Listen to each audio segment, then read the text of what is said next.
वैसे बीच में हम बोलते नहीं, इसलिए हमने संकेत किया ताकि शब्दों पर विशेष ध्यान देना। ये नहीं कहा कि यथार्थ अच्छे लोग बैठे हुए हैं और हमारी तुम्हारी आवाज इसके अंदर बंद है, फिर आकर सुन लिया जाएगा। हमने ये नहीं कहा, इसलिए हमने संकेत किया था ध्यान से सुनना। क्या कहा था? ये ठीक है। हमने कहा था इस बात को तुमने स्वयं नहीं स्वीकार किया है।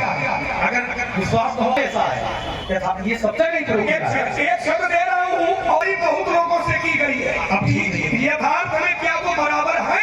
ये तुमको कहना अब तक नहीं बोल चुके ना, शांति से सुनो। बाल्मीकि ब्रह्म समाना अनुज मधु भगिनी सुतरानी सुरसट कन्या समयाचारी, बहुत चौपाइयां है बराबरी की। तो मैं जानूंगा आपसे कि यथार्थ में क्या ये बराबर है? अगर है तो आप समाधान लेना इस पर,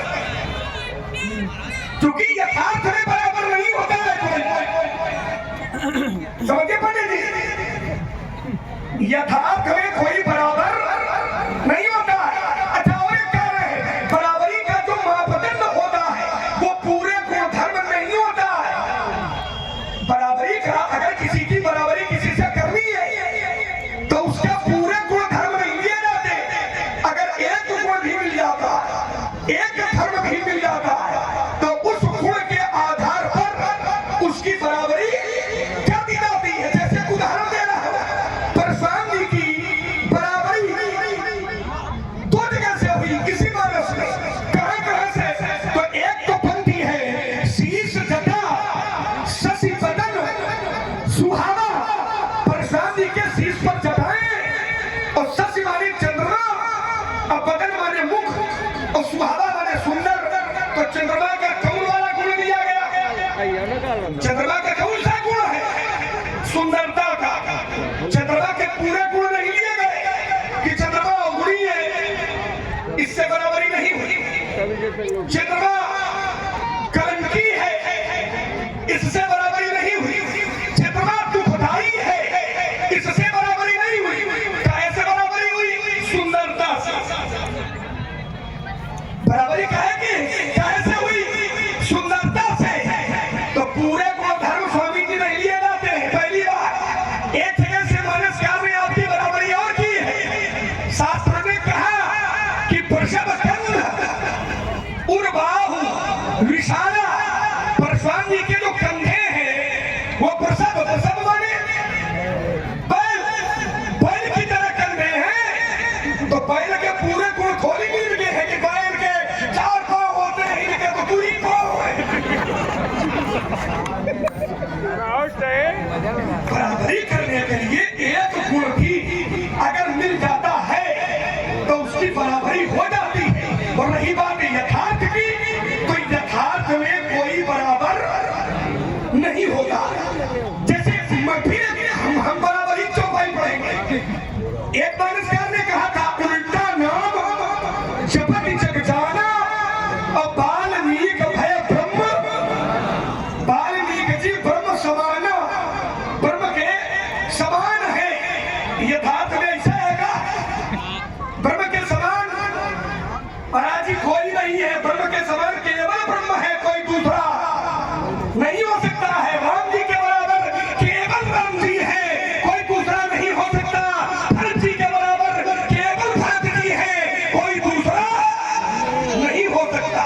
लेकिन बराबरी की है, भरत की भी बराबरी हुई है ना। इसलिए चिंता करिए, दूसरा तर्क करिए। हमने कहा था कि भलो भलाई पे लहाए निचाई नीच। तो आपने कहा ये कैसे भले हैं? अपनी आंखों से न देखो कि कैसे भले, यहाँ से देखो तो भले दिखाई पड़ेंगे। आपने कहा ये कैसे भले हैं? ये आचार का मत है कि कैसे भले। इस पर मेरी कोई टिप्पणी नहीं होगी, लेकिन ये भले हैं। अगर भले न होते तो मानसकार इनको भले लोगों की संज्ञा से विभूषित न करता। तो मानसकार ने किया कि ये भले असकई भले भूप अनुरागे असकई भले माने अच्छे असकई भले भूप अनुरागे असकई। क्या कहा है ये भी मालूम है, पर वो विषय दूसरी ओर चला जाएगा। तो ये भले हैं, और ये भले हैं तो सिद्धांत कहता है कि भलो भलाई पहला है। आपने का मेरे गुरु का धनुष टूट गया है, तो मेरे गुरु का धनुष टूट गया है तो तोड़ने वाला फिर आपका शत्रु कैसे हो गया है? अगर उसने गुरु का धनुष तोड़ा है तो तोड़ने वाला तुम्हारा शत्रु कैसे हो गया? ये बात नहीं समझ में आ रही। तोड़ने वाले ने धनुष तोड़ा और वो भी शंकर जी का तोड़ा। बाप ने मेरे भैया से कहा भी था कि सुनो राम शिव धनु तोड़ा, तो उसने शिव धनु तोड़ा तो सहस बाहु सब सो रिपु मोरा। ये बात नहीं समझ में आ रही है। आपने कहा रेने बालक काल बस बोलत कोई न संहारी, धनु ही संग त्रिपुरारी धनु विदित सकल संसार। इस परिप्रेक्ष्य में मेरा केवल इतना कहना है कि हमारे जाना और सुनो देव सब धनुष। आइए, तुमने कहा कि यदि देखिए रट्टू तोता वाला नहीं चलेगा, अतिरिक्त न बोलो, नहीं चलेगा। देखो अतिरिक्त बोल चुके हो, इसीलिए मैंने छुट्टी लगाई है। क्या लगाया? हाँ, इसीलिए छुट्टी लगा दी है। आइएगा, यहाँ पर एक लक्षण मिला, जरा देखना। शीश जटा सतिवदन सुहावा, सुहावा सुंदरता। सीधे इसका उत्तर है कि हमारा जो मुख है वो चंद्रमा के समान सुंदर है। तो तुमने कहा कि पूरे लक्षण चंद्रमा के नहीं लिए जाएंगे, क्योंकि सुहावा शब्द जब प्रयोग है तो दूसरे लक्षणों से कोई उसका नहीं है। बैल के कंधे हैं और परशुराम के जो कंधे हैं बैल के समान कंधे क्यों हैं? क्योंकि बैल धर्म का प्रतीक होता है।